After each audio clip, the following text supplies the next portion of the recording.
heal the world, make this a better place for you and for me and the entire human race.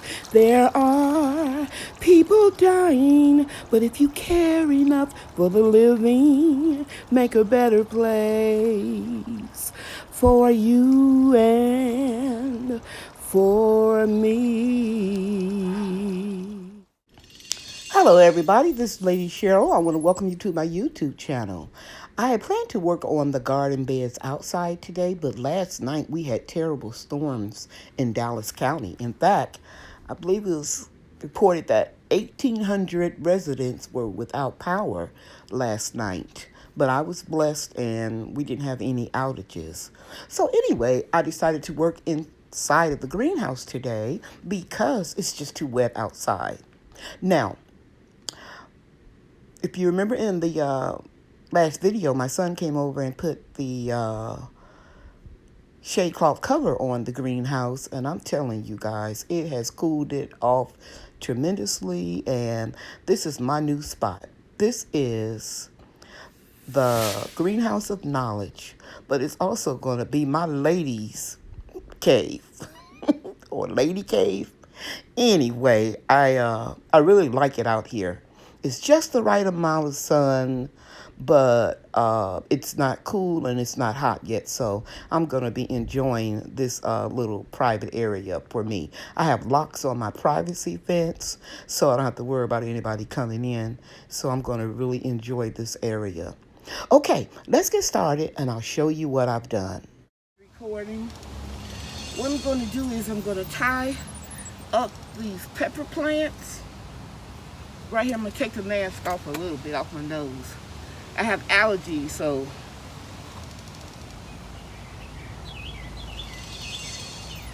and I brought gloves. I don't like to wear them.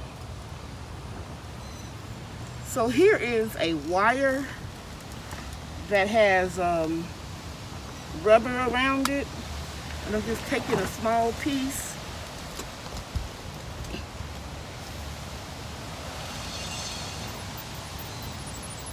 And I'm going to tie or twist the wire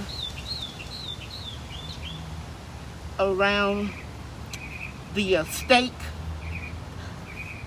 So just give it a little support. Not a lot, but just a little.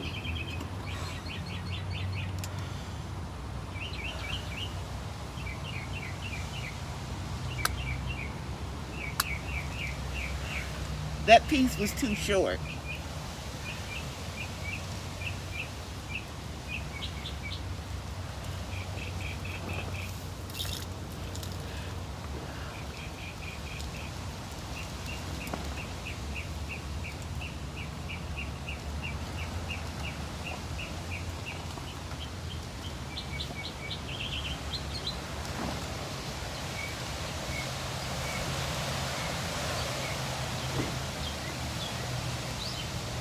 Take about that much.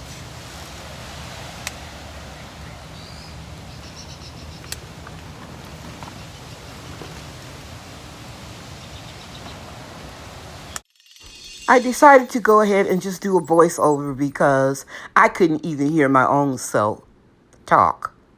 So right here, I am just continuing to put the wire that has rubber wrapped around it to secure the pepper plants.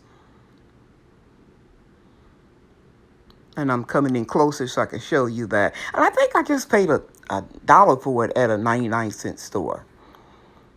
And so I am just wrapping it around. I'm being careful that I don't let any wire hang out so that it can scratch, puncture, or wound the pepper plant. And I put the stakes in the same day I transplanted the pepper plants so that the roots can grow around them as opposed to staking them after the roots have grown some. So I just did 2 more. And I'll let you see what they look like in a minute.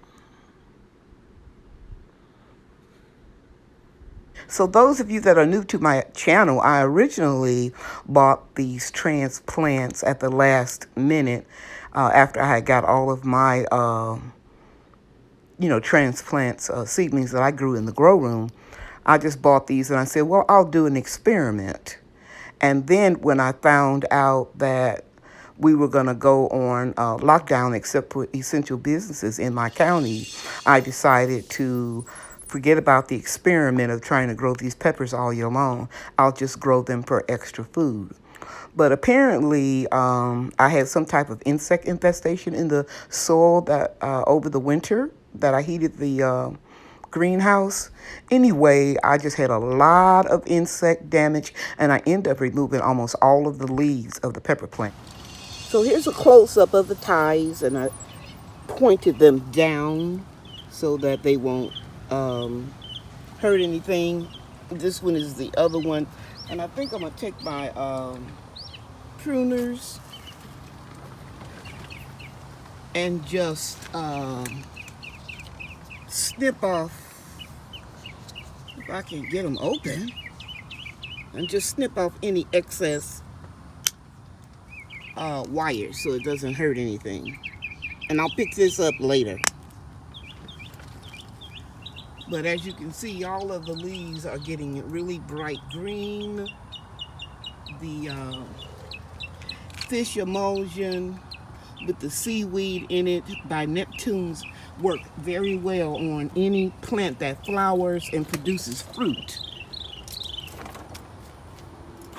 And if you look close, right here, let me go in and zoom in, you'll see the beginning of sweet peppers. See those? Yeah. So I'm going to tie the rest of them up, and feels really good right here. Right here is a society garlic getting ready to bloom. So I put, let me get my shadow out the way. Down Pepper Place, I put 1, 2, 3, 4, 5, 6 slug traps. And I'm really enjoying seeing the marigolds. They look so pretty throughout the whole greenhouse. I was talking to my sister and I told her I have a woman's cave out here, because this is where I'll be when it's real hot this summer. But anyway, the marigolds are coming up right here, and I'm going to divide them and put them in the bed and prick them out and put some in these two over here.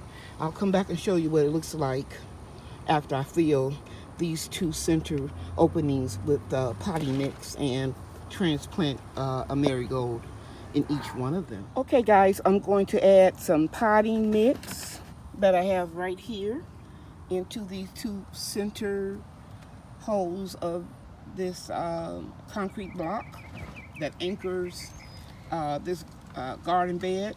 And then I'm gonna go over there, and let me see if I can zoom in closer, and prick out right there, with my finger, some of the seedlings, marigold seedlings that have the second set of leaves on them, and then I'll plant one in each of these blocks. And like, that's what I did in here. And my little grandson Brian helped me. This is only one seed in each one of these, and it just grew so beautifully.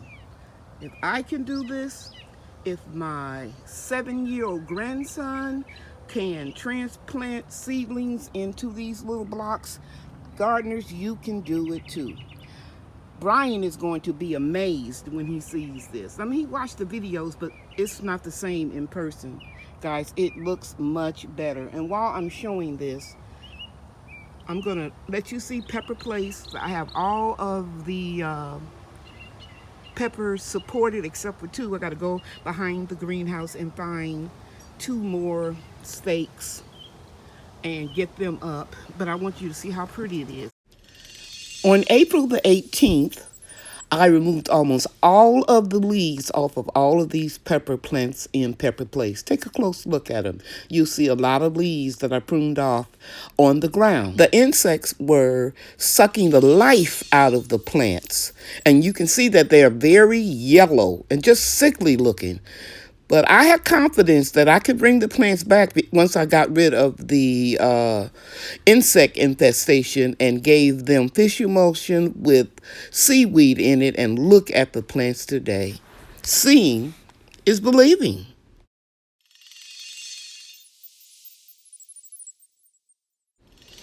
What a difference 10 days makes. Maybe I'll insert the marigold seedlings and let you see how small they were when Brian and I first planted them. On March the 12th, my grandson Brian and I planted our marigold seedlings all down this strip. We started the seeds inside in the grow room in January. Now look at them today. What a tremendous difference approximately 7 weeks make. And there are more over there in the large raised bed, and some behind. If you look through, you can see some of them growing behind the tomatoes. Here are 2 photographs that I took in March the 10th to be exact, of the tomato seedlings when we transplanted them in the greenhouse. I pruned the bottoms out of the tomatoes because that's where blight begins, at the bottom, and it's soil borne. And so if you keep your tomatoes pruned at the bottom where air can circulate in between the plants, in between the branches, you'll have less chance of getting blight. I've been blessed. I've never had blight. I've had fungus, white powdery mildew fungus in the wintertime on my plants in here, but never blight itself. So anyway, that's another pearl from Cheryl. I thought I'll share that with you. I'll come back when I finish this project right here, these 2 holes. Here are the 2 marigold seedlings that I pricked out from those blocks right over there. And you'll see I left 2 in the center, and I'm going to even get that other one because it only needs 1. And you can see the knife that I used to prick it out. So now moving back over here to this bed. The first thing I do is I take my shovel and I break up the potting mix because it's been in the bag for a long time. Now, if I was planting this in a garden bed or a container, I would add other amendments. But I know that I don't need to add anything extra special to plant marigolds. Now I'm going to wet or water the hose.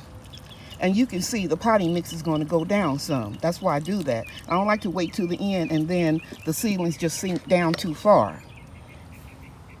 Now, I am going to get more potting mix. And let's see, where can I put this bowl? Right there. Where's my shovel?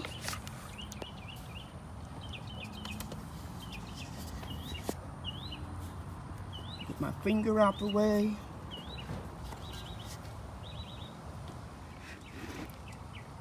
And I'm going to add to what sinked down a little bit. Mix it up. We'll just kind of make sure I break it up. Then I'm going to water it again just a little bit more, just a little. And you can see this is a nice sunny area. And I'm going to take my finger, I'm going to make a little hole, and I'm going to pick up the seedling with some of the soil that was already on it. And I'm going to close it up. Can you see that? Press down. And that's it. In a few weeks, you're going to see this is going to just take off. Okay? I'm going to do the other one now. Okay. I finished it. These will catch up pretty soon. They won't catch up with these, but they'll look nice and start flowering in about a month and a half. Okay? All right. Here's a before picture of my Tiny Tim tomatoes. I transplanted these seedlings into a container in the greenhouse on March the 10th. And these Tiny Tim tomatoes are cherry tomatoes. Some people call them patio tomatoes. I grow them for my grandchildren. I sure hope they get a chance to taste some of them soon. And here are the Tiny Tim cherry tomatoes today. Now, the Tiny Tim tomatoes are a determinate tomato. Some people call them bush variety. That means that they will all flower and produce fruit around the same time. And once it produces the fruit, the tomato plant would just die back and stop producing.